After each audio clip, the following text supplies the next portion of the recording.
Yo, what's up mga kawari-wari ko 5. So, ngayon naman ako ipapakita sa inyo. So, ang gagawa ko ng supply para sa amplifier ko. Yan. So, mayroon akong transformer. Yan. So, ang kanyang nilalabas, ang kanyang output ay 15 or 13 volts. Yan. 13 volts. So, kung gusto ninyo manood sa akin, yan.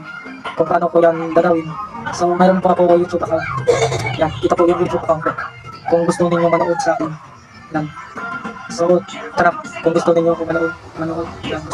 Kung gusto ninyo manood sa akin, so tara, samahan ninyo to. What's up mga koray-waray upay? Yan, so mayroon ako gagawin o bubuuhin. Yan, so gagawa ako ng supply, 15 volts, yan, 15 volts. So, kailangan lang ng ito, transformer. Ayan, so, ginawa ko na to noon. So, ngayon, nasira yung diode. Ayan. So, naganap ako ng bridge diode. So, ito po yung bridge diode. Ayan. At saka naganap din ako ng capacitor. Ayan, dalawang capacitor yan. Ayan o. So, ay paparallel ko sila. So, kaya naman ito. Yung bridge diode na to. So, bago yan, ito muna yung uunahin ko. So, itong fuse galing to dito. Ayan, para hindi masira yung output dito. Ayan, para hindi masunog. Yan yung fuse na ilalagay ko. 2 ampere. 2 ampere yan. Na fuse. Yan, ito muna.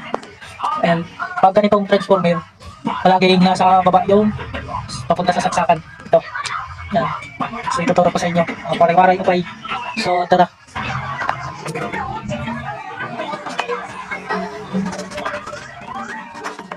Ito muna.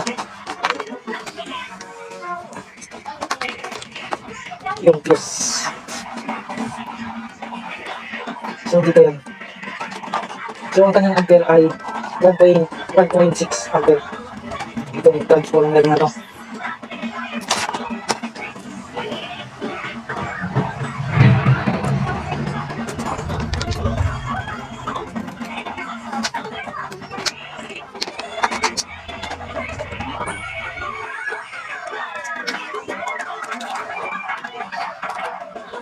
Nalagyan ko ng bulak.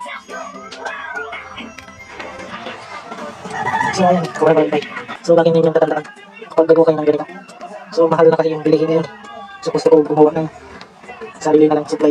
Lagi ninyong tatandaan. Basta ilalim yung punta dito. Yan, yung saksakan.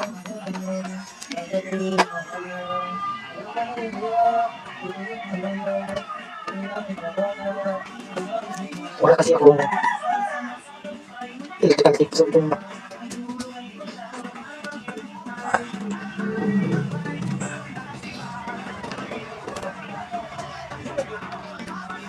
kasi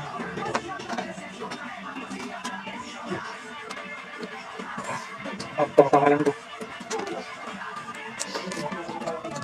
Kahit magbaliktad yan, wala naman quality.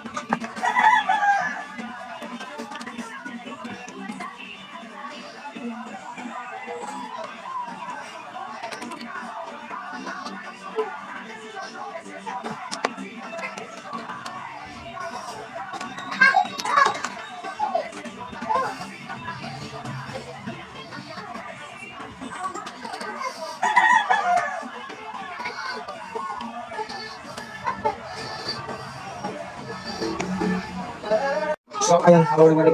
So, tapos na akong maglagay. Ayan. So, ganyan lang maglagay. Ayan. Dali lang.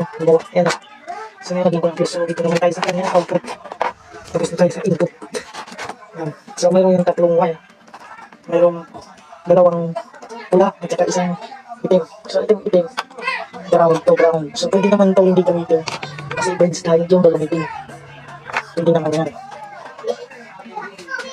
So, ang bridge diode, ito. So, sa gitna yan, easy. Yung nasa gitna, yung dalawa. So, ito yan yung dalawa. So, ito yan yung dalawang read. Dalawang read dito yan. So, ito naman positive at saka negative. Positive, negative yan. So, dyan ilalagay yung capacitor. So, madali lang guys. Ilalagyan ko muna ng wire. Ito. Okay. So, tapos na. Ilagay ng bridge diode. Ayan, so ito po, yan yung bridge diode. So, sa gitna. Yan, so ito naman yung positive at saka negative. Ayan. ito pala yung positive at saka negative. So, ito. So, pwede naman yan dito gawin. Sa negative yan. So, yan na. Tapos, yung ito, kapasno. So, ito, kapasno. So, dito yan. So, ipapangalay ko ito. Dalawang kapasno. Yan, dalawang kapasno. Ipapangalay ko yan. So, ayan. However, ito na. So, ito na yung negative. So, ito yung negative.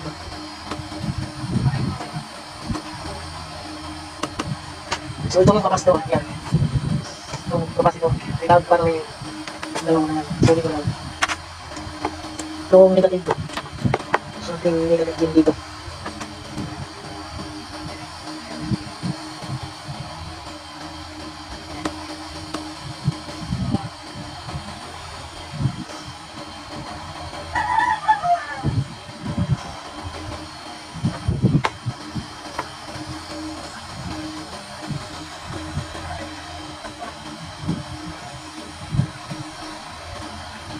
So, ayan. So, dito naman tayo sa isa. Dito.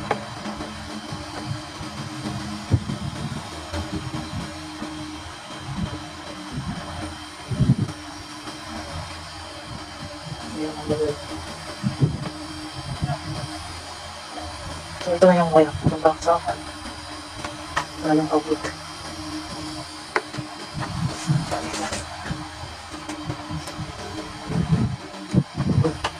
Positive, negative. Oh, positive, negative. Positive, negative.